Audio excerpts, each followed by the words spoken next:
परम पिता परमात्मा पूर्ण ब्रह्म सर्व सृष्टि के रचनहार कबीर परमेश्वर जी की असीम रजा से आप सभी पुण्यात्माएं परमात्मा की महिमा सुनने के लिए उपस्थित हुए।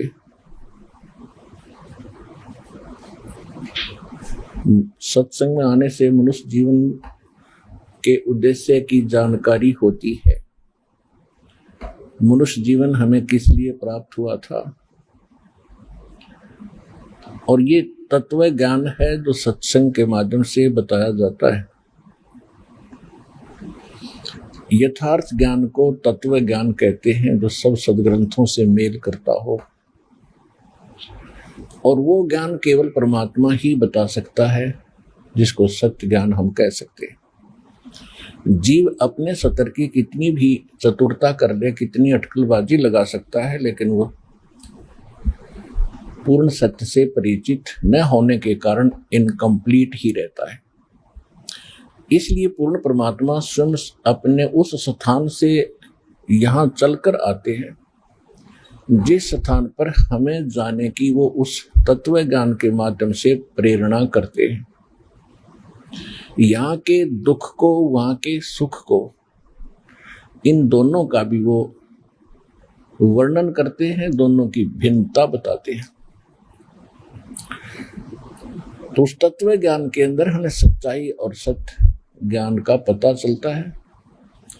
वो ज्ञान परमात्मा ही बता सकता है, और वो ज्ञान परमात्मा ने चारों युगों में आकर के हमें बताया है। लेकिन हम परमात्मा को ना पहचान सके, क्योंकि हम सदग्रंथों से परिचित नहीं थे। हमने कुछ ऐसे व्यक्तियों पर विश्वास किया जो स्वयं सदग्रंथों से, हमारे सदग्रंथों से, वेदों, गीता, पुराण आदि से वो स्वयं अपरिचित थे। दूसरे शब्दों में कहें कि वो अध्यात्म ज्ञान नेत्रहीन अंधे थे। सभी सदग्रंथों को कंठस्थ भी याद कर लेते थे। उसका सारांश क्या है, वो सदग्रंथ हमें संदेश क्या दे रहा है, इसका उनको कतई ज्ञान नहीं था। उसके विषय में परमात्मा जब भी आए हैं ये बताया करते थे कि जो तुम्हारे धर्म गुरु हैं, ये तुम्हें विद्वान अवश्य नजर आते हैं, पूरे जानकार नजर आते हैं, पर ये पूर्ण रूप से अज्ञानी हैं। इनको तत्व ज्ञान, इनकी तत्व ज्ञान रूपी आंखों को मोतिया बिंद हो चुका है। लेकिन वो समय ऐसा था जब परमात्मा सन 1398 से सन 1518 तक 120 वर्ष इस पृथ्वी पर रहे, हमें ज्ञान देते रहे, प्रमाण देते रहे। भगवान जो किया करता है वो समाधान देते रहे, पर हम इतने अनजान हो चुके हैं अज्ञानता के कारण, हम भगवान को भगवान नहीं मान सके। हम उनको केवल एक कवि और जुलाहा धानक कबीर जानकर बस इतनी ही उनकी महिमा सुनते सुनाते रहे। उस परमेश्वर ने 600 वर्ष पहले कहा था, मोती मुक्ता दर्शत नाही, ये जग है सब अंधरे, दिखत के तो नैन चश्म, इनका फेरा मोतिया बंदरे।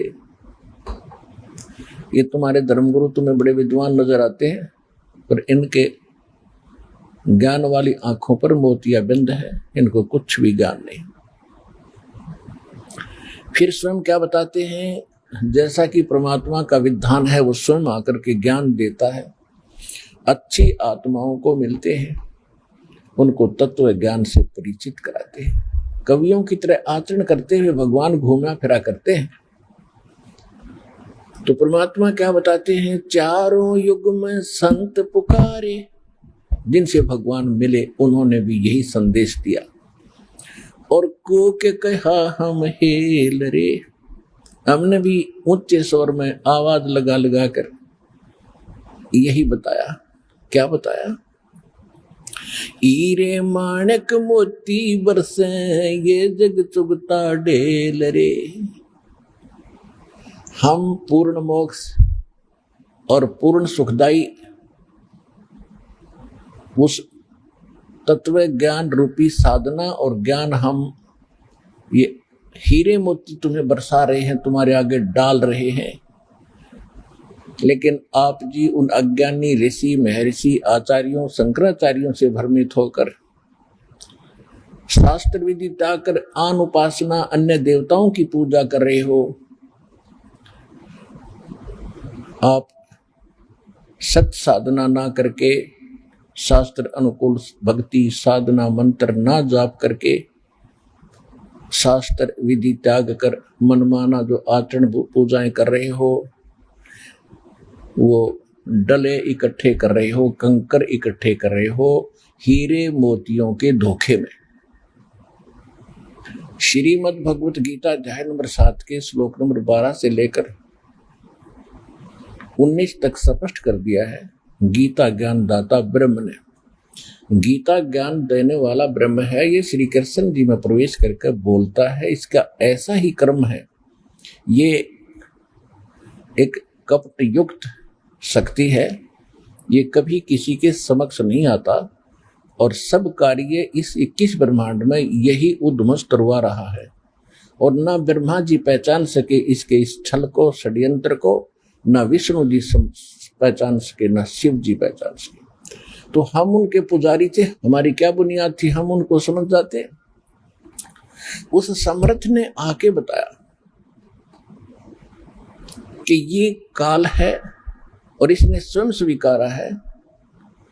गीता अध्याय नंबर 4 के श्लोक नंबर 5 और 9 में कि मेरे और तेरे अर्जुन बहुत जन्म हो चुके हैं, ना तू अविनाशी ना मैं अविनाशी, तू नहीं जानता मैं जानता हूं। और 9 में ये कहा कि मेरे कर्म अलौकिक हैं। तो इसके अलौकिक क्रम यही है कि सामने आता नहीं। 7वें अध्याय के 24-25 श्लोक में कहा गीता में कि मैं अपनी योग माया से छुपा रहता हूं, मैं कभी किसी के समक्ष नहीं आता। ये मेरा अटल घटिया नियम है, अनुत्तम नियम है। और ये मूर्ख लोग जो सामने खड़े हैं, मुझ अव्यक्तम कि मैं कभी किसी के सामने नहीं आता, अव्यक्त रहता हूं। माम अव्यक्तम व्यक्तिम आपनम मनन्ते अबुझा। ये बिना बुद्धि के लोग मुझे, मैं कभी व्यक्ति रूप में नहीं किसी के समक्ष आता, अपने वास्तविक रूप में। और ये मुझे कृष्ण रूप में व्यक्ति मान रहे होंगे, मैं बोल रहा हूं, मैं कृष्ण नहीं हूं। तो इस प्रकार ये ऐसे कर्म करता है। तो श्री कृष्ण जी में प्रवेश करके इसने वो गीता का ज्ञान बोला। जैसे विष्णु पुराण में आप जी को दास ने बहुत बार प्रमाण दिखाए हैं कि एक बार देवताओं और राक्षसों का युद्ध हो गया, राक्षस जीत गए, देवता भाग के मैदान छोड़ गए। फिर उन्होंने कहीं समुद्र के किनारे जाकर इकट्ठे होकर स्तुति करी विष्णु भगवान की। विष्णु के रूप में ये काल प्रकट होकर कहने लगा कि तुम ससाद के पुत्र पुरंजय नामक एक क्षत्रिय है, सूरवीर, उसको युद्ध के लिए तैयार करो, मैं उसके शरीर में प्रवेश करूंगा और फिर राक्षसों का नाश कर दूंगा। और ऐसा ही हुआ।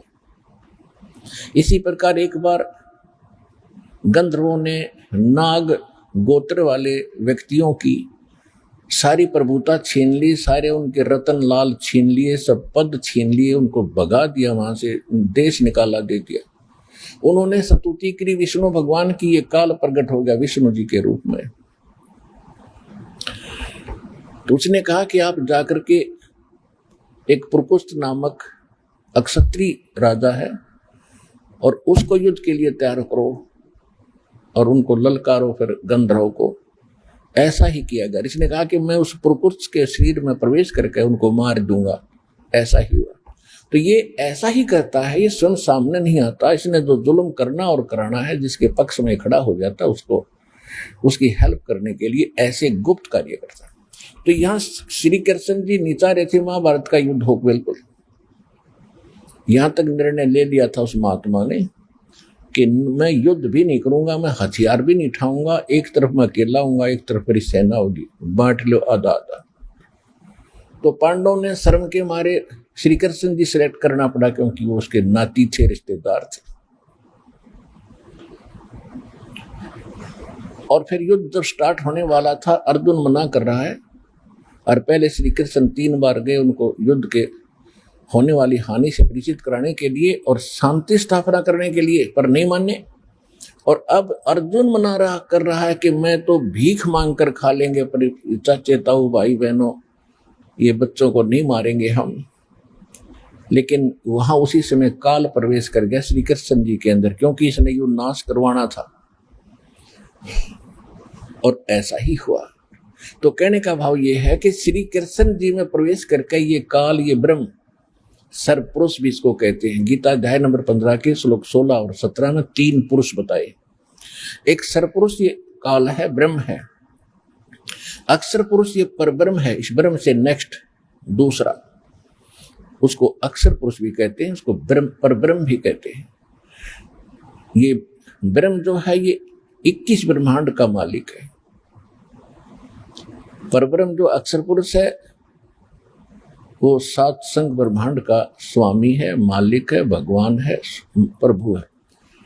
और गीता अध्याय नंबर 15 के श्लोक नंबर 16 में तो 2 पुरुष बता दिए, सरपुरुष और अक्षर पुरुष। ये तो दोनों की सतिथि आपको बता दी,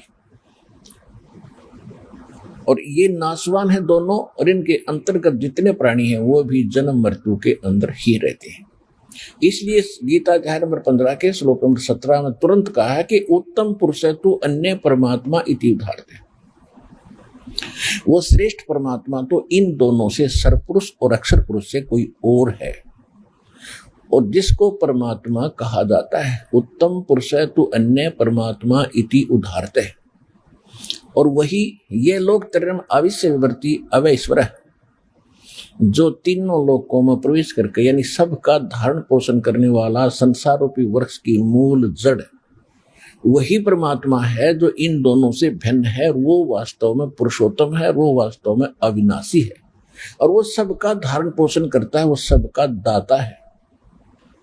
गीता अध्याय नंबर 15 के श्लोक नंबर 18 में श्रद्धालु भ्रम में ना गिर जाए, भ्रमित ना हो जाए, कि उसमें इसने कहा कि मैं लोक वेद में पुरुषोत्तम प्रसिद्ध हूं, क्योंकि मेरे अंतर्गत जितने भी प्राणी हैं उनसे मैं उत्तम हूं, उनसे तगड़ा हूं, ताकतवर हूं, उनकी सबकी बागडोर मेरे हाथ में है।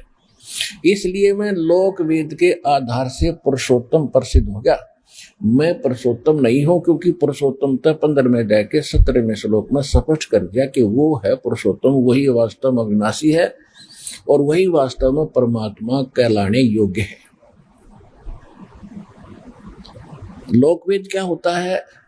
अज्ञान, अक्षेत्रीय ज्ञान, जो किसी क्षेत्र में किसी देव की महिमा हो जाती है, उसी को सुप्रीम मानकर आधारित हो जाते हैं। परमात्मा कहते हैं, जैसे दास पहले हनुमान, श्री राम, श्री कृष्ण जी के पुजारी था, बाबा श्याम जी आदि के पुजारी थे। ये था लोक वेद के आधार से हम इनको सुप्रीम पावर मान रहे थे, श्री राम और श्री कृष्ण, विष्णु जी को और शंकर जी को, और इनकी कोई माता पिता नहीं, यह जन्मा है, ऐसे हमने लोक वेद सुन रखा था। अब सच्चाई का पता चला कि ये खुद कहते हैं, श्रीमद देवी भागवत यानी देवी पुराण के 3रे स्कंद में 123 पृष्ठ पर, जो गीता प्रेस गोरखपुर से प्रकाशित है, सचित्र मोटा टाइप में, खुद विष्णु जी स्वीकार करते हैं कि तुम शुद्ध स्वरूपा हो, अपनी माँ दुर्गा की स्तुति कर रहे हैं। तुम शुद्ध स्वरूपा हो, यह सारा संसार आपसे उद्भासित हो रहा है। मैं और ब्रह्मा और विष्णु आपकी कृपा से ही हम विद्यमान हैं। हमारा आविर्भाव माने जन्म, तिरोभाव माने मृत्यु होता है, हम अविनाशी नहीं। तो अब ये सच्चाई सदग्रंथों में, इनकी जीवनी में लिखा है, ये खुद मान रहे हैं कि हम नाशवान है, हमारी जन्म मृत्यु होती है, और दुर्गा इनकी माता है। शंकर भगवान स्वयं कहते हैं कि जब ब्रह्मा जी आपसे उत्पन्न हुए हैं और विष्णु जी उसके बाद उत्पन्न हुए हैं, तो मैं भी आपका बेटा हूं, आप मुझे नहीं बहका सकते। तो क्या तमोगुणी लीला करने वाला शंकर में आपका बेटा नहीं हुआ? इसे सिद्ध है कि दुर्गा इनकी माता है और ये तीनों नासवान है। ये है यथार्थ ज्ञान। और पहले हमने सुन रखा था लोक वेद, इसलिए हम लोक वेद के आधार से ये गलत साधना शास्त्र विधि त्याग कर मनमाना आचरण कर रहे थे। इसके विषय में परमेश्वर ने अपने ऊपर उदाहरण देकर बताया है, पीछे लग गया जाऊं था मैं लोक वेद के साथ, रस्ते में सतगुरु मिले दीपक दे दिया हाथ। जैसे हम लोक वेद के आधार से भक्ति के मार्ग पर रास्ते पर चल रहे थे, जो साधनाएं दंत कथाओं से हमने सुनी थी वो कर रहे थे, कहते हैं उसी भक्ति मार्ग में फिर हमें कोई सतगुरु मिल गया, उसने तत्व ज्ञान रूपी टॉर्च एक लैंप दे दिया। अब उसकी रोशनी में हम पथ पर चल रहे हैं। पहले हम कुपथ गड्ढों में, बोझड़ों में, झाड़ों में बगैर ज्ञान के ऐसे धक्के खा रहे थे। पीछे लग गया जाऊं था मैं लोक वेद के साथ, रस्ते में सतगुरु मिले है दीपक दे दिया हाथ। तो इस प्रकार गीता अध्याय नंबर 15 के श्लोक 18 में कुछ भ्रमित व्यक्ति ऐसी अपनी उटपटांग ऑब्जेक्शन शंकाएं व्यक्त करते हैं। और एक भक्तों ने बताया कोई यूट्यूब है सिस्टम इंटरनेट के अंदर, उसमें कोई ज्ञानेश्वर नाम के कोई महाराज हुए हैं, उनके शिष्यों ने ये ऑब्जेक्शन कर रखा है कि रामपाल को कोई ज्ञान नहीं। और वो 15वें अध्याय के 17वें श्लोक तक तो बोलता है, 18वें में क्यों नहीं बोलता? जो गीता ज्ञान रहता कहता कि मैं पुरुषोत्तम हूँ, वो क्यों नहीं बताया उसने? तो इससे क्योंकि इस तरह की एक एक पॉइंट का ऑब्जेक्शन किसी का निवारण करना इतना संभव नहीं है। ऐसी भाषा वो लोग बोल सकते हैं जिन्होंने हमारा कंप्लीट ज्ञान नहीं सुना हो, और कंप्लीट ज्ञान सुनने के बाद ये मन में शंका आ ही नहीं सकती। तो यही कारण रहा कि कोई कहीं से सुन लेता 2 मिनट, उसी पर उछलने लग जाता है। हमारे इंटरनेट के ऊपर यूट्यूब पर भक्तों ने ढेर सारे सत्संग डाल रखे और साधना चैनल पर भी सत्संग चल रहा है। भक्तों ने पुस्तकें भी बनाकर समाज में वितरित की जा रही है, डीवीडी बनाकर भी दी जा रही है। उनको सुनो और फिर सारा शंका समाधान हो जाएगा। और वो किसके पुजारी है? श्री विष्णु जी के। और श्री ज्ञानेश्वर जी को कहते हैं ये विष्णु का अवतार है। तो इसी से अंडरस्टूड हो जाना चाहिए कि फिर वो कहाँ खड़े हैं। तो आज दास वही बता रहा है, श्रीमद् भगवद गीता अध्याय नंबर 7 के श्लोक 12 से लेकर 15 तक इन तीनों गुणों रजगुण ब्रह्मा, सतगुण विष्णु, तमगुण शिव जी की जो भक्ति करते हैं और इन पर आरूढ़ हो गए हैं, इनसे आगे किसी की कुछ सुनने को तैयार नहीं है।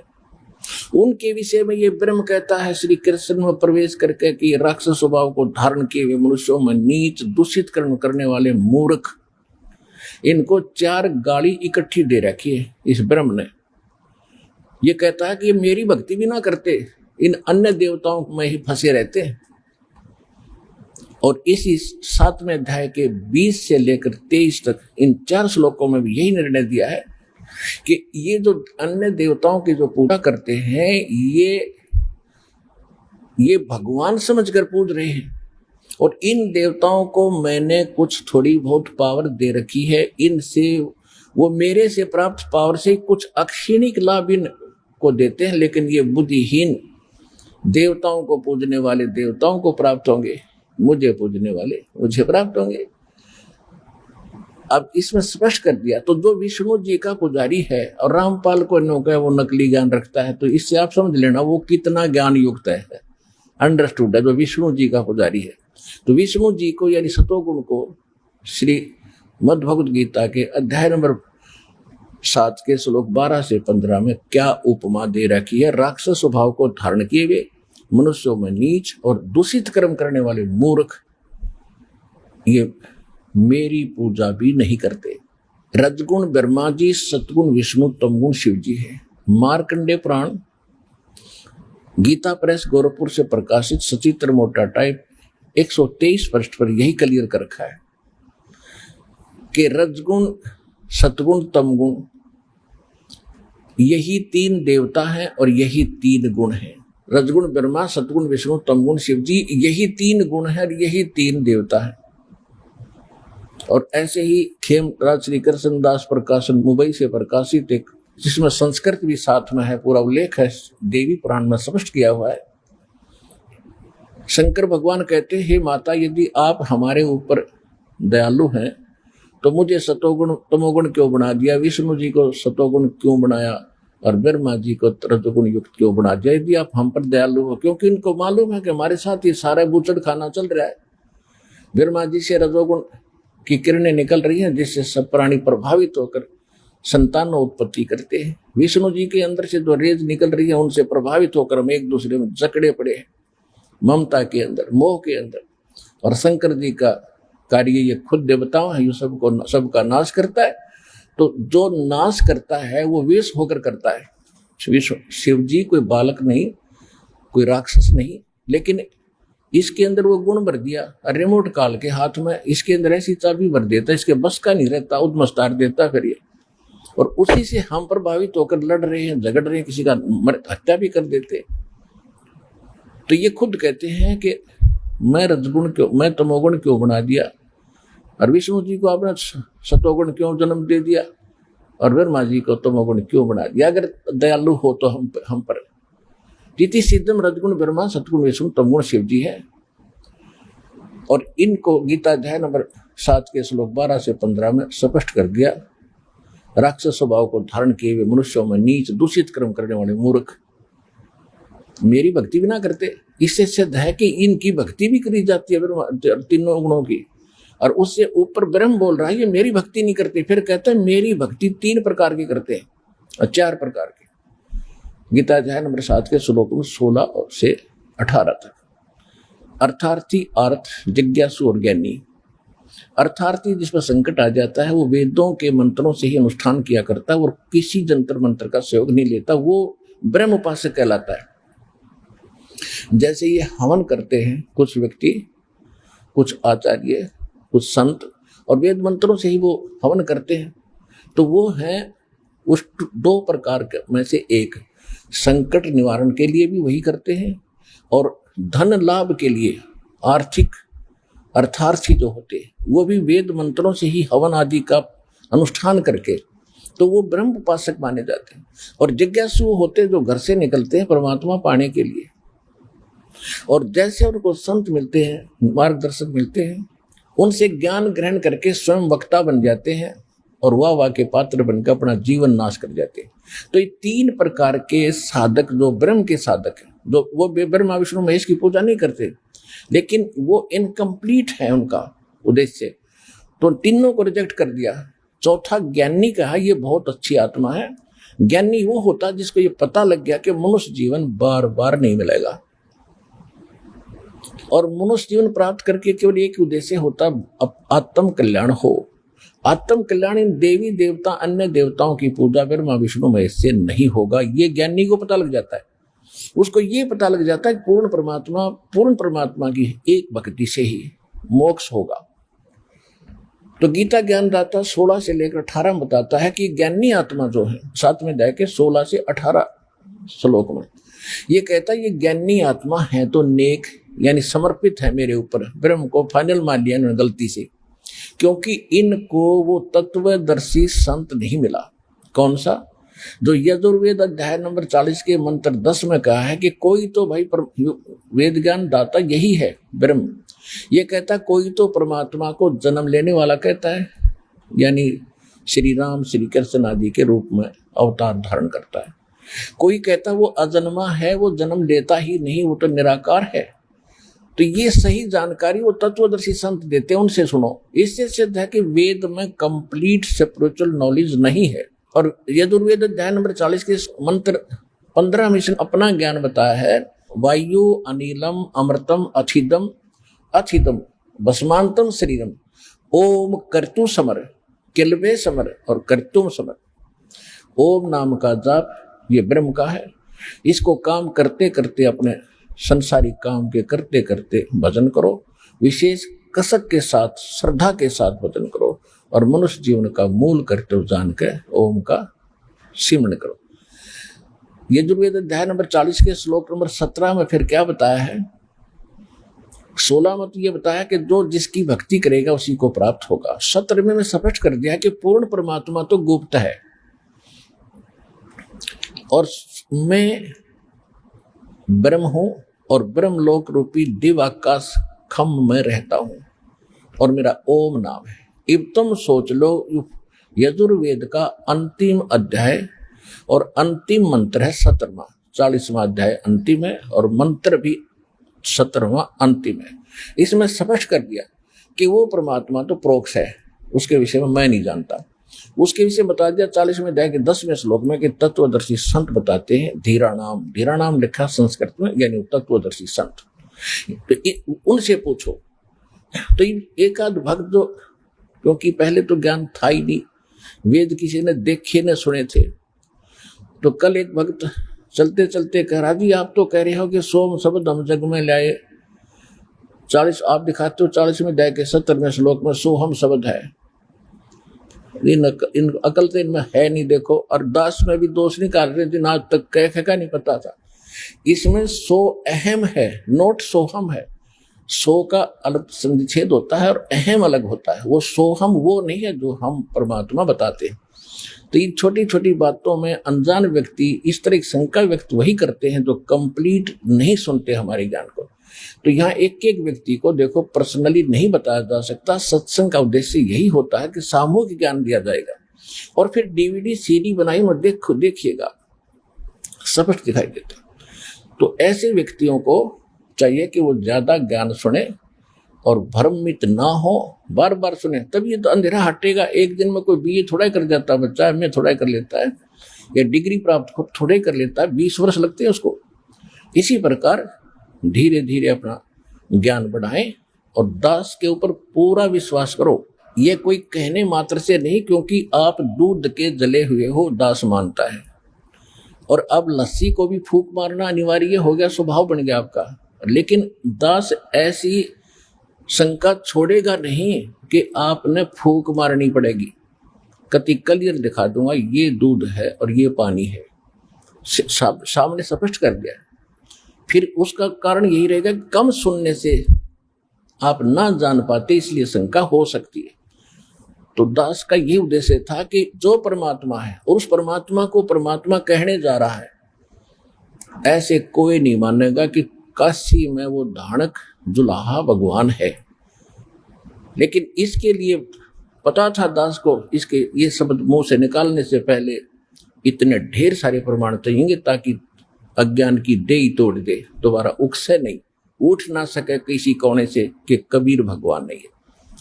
तो परमात्मा ने वो ढेर सारे प्रमाण दे दिए, एक एक बिंदु पर 6 प्रमाणित कर दिया, वेद से प्रमाणित कर दिया, परमात्मा की लीला से प्रमाणित कर दिया।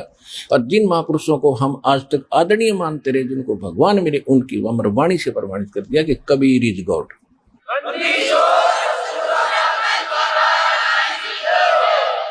और फिर ये दास फिर कह रहा है कि जो आगे दास बोलेगा उस पे आपने आंख मीच के विश्वास करना चाहिए, क्योंकि समझदार को इतना संकेत बहुत होता है किसी को जांचने के लिए कि किस सत्र का संत है। और फिर कोई छोटी मोटी ऑब्जेक्शन आता है तो अपनी बुद्धि की कमजोरी मानना कि हम नहीं समझ पा रहे हैं, गुरुजी सही बोल रहे होंगे, इतना भी रखोगे तो भी भक्ति बनी रहेगी। अगर दास में दोष निकाल दिया और तो फिर आपका भक्ति समाप्त होनी शुरू हो जाएगी, पंचर हो जाएगा। एक नियम है इस भक्ति का, गुरुजी के प्रति 100% विश्वास रखें, 100%। और उन नकलियों ने इस भगवान के बच्चों में एक ये गुण होता है कि वो संत पर 100% समर्पित और विश्वास किया करते हैं। उन्होंने इसका दुरुपयोग कर लिया और वहां से ये छक के हट लिए कि वहां कुछ नहीं पाया। तो फिर काल ने तो यही करना था कि जब सही ठिकाने जागा वहां भी ये फिर एक बकवादों से भर जाएगा, इसको विश्वास होगा ही नहीं जल्दी सी। और ये फिर अपने कर्म बिगाड़ता रहेगा, अंदर कुछ खरपतवार पैदा करके। उस गुरु के प्रति नाम लेने से पहले दास आपको इतना ढेर सारा ज्ञान देता है, उसको सुन कति फाइनल होकर तब दास से दीक्षा लो, और फिर बीच में जब मन में दोष आता है तो आप नाम रहित हो जाते हो।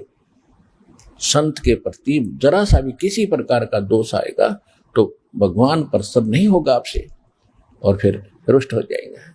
परमात्मा कहते हैं मम संत मुझे जान मेरा ही स्वरूपम। कबीर साहब कहते हैं कि मेरे संत को, जो मेरा विशेष कृपा पात्र, जो मैं भेजूंगा 5500 वर्ष बीत जाएंगे तब वो समक्ष होगा सबके। कलयुग के जो 5505 वर्ष बीत जाएंगे उसके बाद वो सामने आएगा जग के, तो उसके ऊपर मुझे ही समझना, उसके स्थान पर।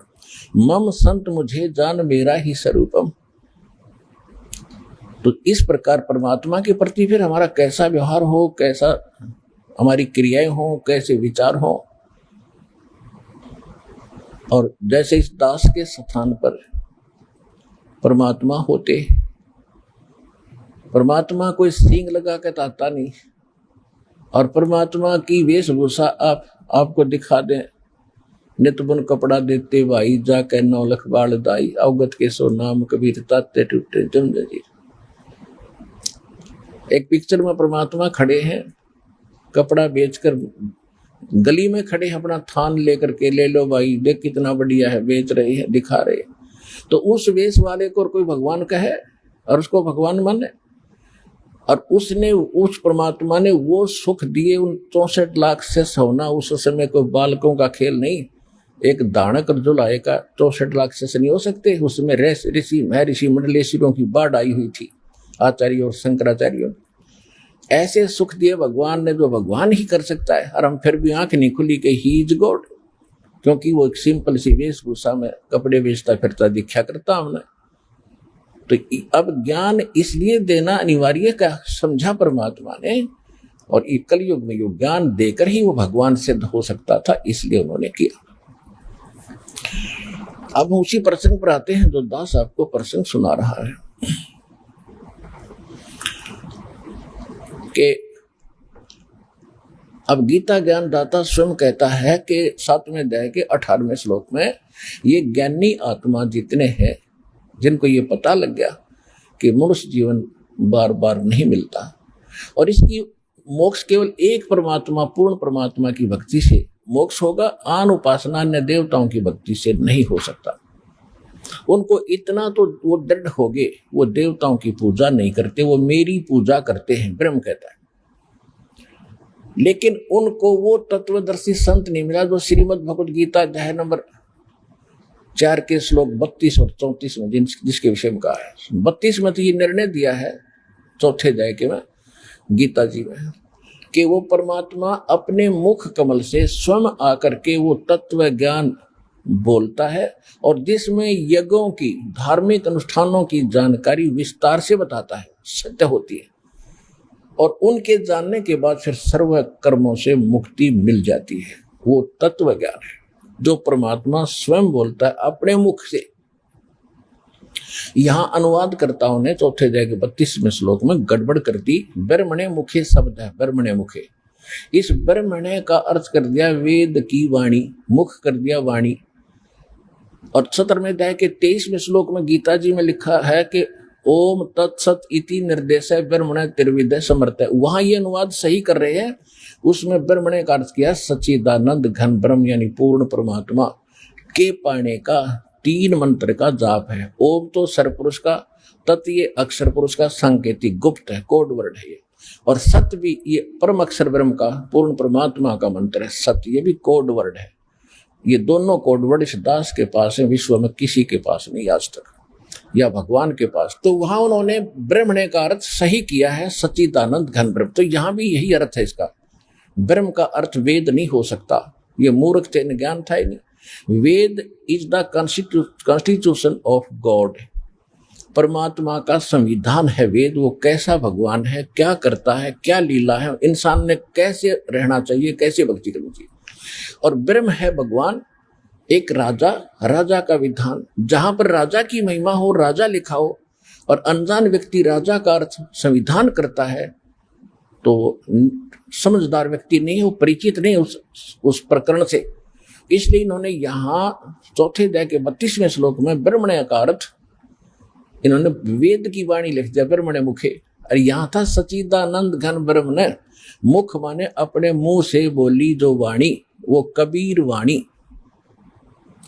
श्री यानी ऋग्वेद मंडल नंबर 9 और सूक्त 96 के मंत्र 17 के अंदर स्पष्ट किया है कि कबीर वाणी के द्वारा वो कबीर अमर परमात्मा, कबीर देव, कबीर भगवान अपनी महिमा की वाणी लोकोक्तियों के माध्यम से ऊंचे स्वर में गा गा कर ऋग्वेद मंडल नंबर 9 सूक्त 95 के मंत्र 2 में, ऋग्वेद मंडल नंबर 9 सूक्त 94 के मंत्र 1 में ये स्पष्ट किया कि वो कवियों की तरह आचरण करता हुआ अपने मुख कमल से ज्ञान सुनाता है और वो गुप्त मंत्रों को आविष्कार करता है।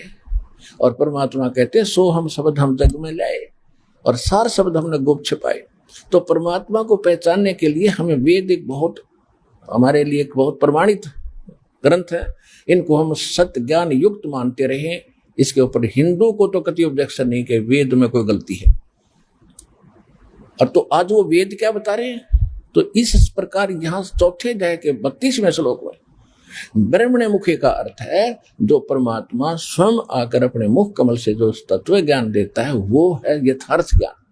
चौथे अध्याय के 34वें श्लोक में कहा कि उस तत्व ज्ञान को तू तत्वदर्शी संतों के पास जाकर समझ। इसे ये भी सिद्ध हो गया और उनको दंडोत प्रणाम करने से, कपट छोड़कर निम्रता से प्रसन्न करना, वो तत्वदर्शी संत तुझे उस तत्व ज्ञान का उपदेश करेंगे। तो इससे सिद्ध हो गया कि गीता जी में वो ज्ञान नहीं है तत्व ज्ञान, और गीता ज्ञान दाता भी परिचित नहीं है उस तत्व ज्ञान से। तो वो तत्व ज्ञान या तो परमात्मा को ज्ञान था या उनकी उन प्यारी आत्माओं को ज्ञान था जिनके शुभ नाम दास बहुत बार आपको बताता है। फिर भी उन महापुरुषों के नाम लेने से पुण्य लगता है। सुनाता हूँ, आदरणीय धर्मदास साहिब जी, आदरणीय मुल्कदास साहिब जी, आदरणीय नानक साहिब जी, आदरणीय दादू साहिब जी, आदरणीय गरीबदास साहिब जी, गांव छुड़ानी, जिला झज्जर, हरियाणा वाले, आदरणीय गीसा दास साहिब जी, गांव खेखड़ा, जिला बागपत, उत्तर प्रदेश वाले, आदरणीय स्वामी रामानंद जी, काशी वाले। इन महापुरुषों के अतिरिक्त इनको परमात्मा ने बैन लगा दिया था कि अभी इसको डिक्लेयर ना करना, इन सब मंत्रों को और तत्व ज्ञान को, नहीं तो बीचली जो पीढ़ी में हमने टारगेट रखा है उसमें मेरे बच्चे पार नहीं होंगे। क्योंकि यही ज्ञान और यही नाम अगर नकली पंथों के पास होते तो आज दास बेशक झक मारता रहा, कोई नहीं सुनता। और वो अधिकारी है नहीं इन मंत्रों के देने के कि उनका सिर पैर नहीं कोई, ना उनका गुरु, ना कोई परंपरा उनकी ढंग से। तो परमात्मा की एक सीधी कड़ी सतलोक से चलकर परमात्मा कबीर जी आए, गरीबदास जी से मिले, गरीबदास जी को अपना शिष्य बनाकर धरती पर छोड़ गए। उससे फिर आगे पावर उस थर्मल प्लांट से सीधा इस दास एक चलते फिरते पावर हाउस में आई है और वो जो आपको कनेक्शन दे रहा है।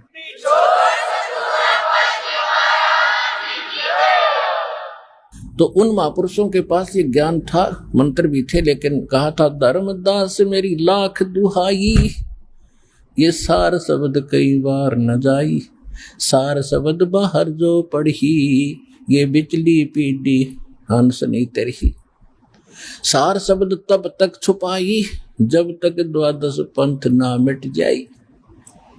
अब देखो ये सारे पंथ चल चला कर इन्हें जो भी करना सुनना था फाइनल हो लिए, अरे न 100 वर्ष 50 वर्ष 150 वर्ष हो गए, झक मारते ने के सुनावे और क्या ज्ञान देते।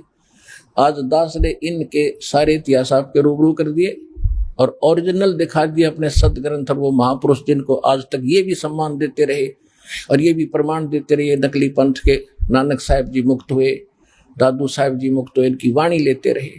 आज उन्हीं महापुरुषों को के उन अमर वाणी से आपको सिद्ध कर दिया कि वो कौन सी साधना करते थे, कौन सा था वो सतनाम, और उससे मोक्ष होगा। वो इनके पास थे नहीं। अगर इनके पास ये मंत्र होते तो आज हम फेल हो जाते और आज हम सफल हो गए। ये सब अब खत्म हो जाएंगे थोड़े से दिनों में, यानी मिट जाएंगे ये पंथ। बुद्धिमान समाज परमात्मा ने इसलिए बनाया है। एजुकेटेड बालक इसी मोटी मोटी किताबें घोट रखी, इंजीनियरिंग की, डॉक्टरी की, एक ला की है पता नहीं कितनी कितनी, ये 2 अक्षर की बात ये नहीं समझेंगे। और ये ज्ञान होगा कि तुम बन गए प्रधानमंत्री, बन गए किसी देश के, और कल मृत्यु होगी फिर गधा बन गया, चाट ले इस प्रधानमंत्री पद ने। जो मूल उद्देश्य जीवन का भूल चुके हैं हम। तो इसके बताने के लिए भगवान आते हैं, या उसका अपना कृपा पात्र दास होता है, वही बता सकता है, वही आत्मा में जचा सकता है, उस परमेश्वर ही की कृपा से। गरीबदास जी ने कहा कि सतगुरु मिले तो इच्छा मिट, पद मिल पदे समाना, और चल हंसा उस लोक पठाऊं जो आद अमर स्थाना। कि सतगुरु मिलेंगे तो यहाँ की इच्छाएं का अंत करेंगे, जो बेमतलब बकवादे सारा दिन मन में सोचते रहते हैं, ये बना दूं वो बना दूं, और 1 मिनट में मृत्यु हो जाए फिर क्या बनाएगा? चूहा बनकर बिल खोद कर रहेगा, जो बड़ी कोठियों में रहने वाला। तो हम कल क्या होगा उसकी याद दिलाने के लिए भगवान ने भेजे हैं। और वर्तमान का तुम केवल वर्तमान ही जानते हो। आप इस वर्तमान से और परमात्मा के ज्ञान से ये परिचित कर देंगे कि भविष्य क्या चीज है। ये तो एक 10, 20, 50 वर्ष का जो सुख कर्म का आपको प्राप्त है, और आगे कैर टूटेगा 83 लाख प्रकार की प्राणियों के शरीरों में धक्के खाओगे, कुत्ते गधे सुअर बन के, ना जाने कितना लंबा समय होगा। वो कैर भारी होगा, वो दुख भारी होगा। उस दुख से बचाने के लिए अपने बच्चों के लिए परमात्मा कितने समय से प्रयत्न कर रहे हैं। अब तो आप आंख खोलने जोगे हो गए हो, बुद्धिमान बना दिए भगवान ने। अब भी जानबूझ कर कुएं में गिरोगे तो इंसान नहीं, फिर आप भक्ति नहीं चाहते, आप इंसान के कौर में शैतान है। अब परमात्मा क्या बता रहे हैं कि गीता ज्ञानदाता क्या कह रहा है 7वें अध्याय के 18वें श्लोक में, कि ज्ञानी आत्मा है तो उदार, लेकिन इनको तत्वदर्शी संत ना मिलने के कारण ये मेरे वाली अनुत्तम गति में ही सचित आश्रित रह गए। अनुत्तम, घटिया, व्यर्थ। अब घटिया क्यों कहा इसने? क्योंकि ये कहता कि जन्म मरण अर्जुन तेरे मिटे नहीं, मेरे खत्म नहीं हो। तो क्या बताना चाहते हैं परमात्मा? ये गीता ज्ञानदाता कहता है कि इनको तत्वदर्शी संत ना मिला, और अपनी उसको अनुत्तम क्यों कहा? गीता अध्याय नंबर 10 के श्लोक नंबर 12 में, गीता अध्याय नंबर 4 के श्लोक 5 और 9 में, गीता अध्याय नंबर 10 के श्लोक नंबर 2 में ये गीता ज्ञानदाता ब्रह्म कहता है कि अर्जुन तेरे और मेरे बहुत जन्म हो चुके हैं, तू नहीं जानता मैं जानता। अपना भक्ति का नाम इसने बता दिया 8वें अध्याय के 13वें श्लोक में। गीता ज्ञानदाता कहता ओम इति एकाक्षरम ब्रह्म व्यवहारण माम अनुसमरण ये परियाति तजन देहम स याति परमाम गतिम। मुझ ब्रह्म का एक मंत्र है, नथिंग एल्स। ये ओम नमः शिवाय, ये ओम नमः वासुदेव भगवते, ये इस तरह मंत्र नहीं है।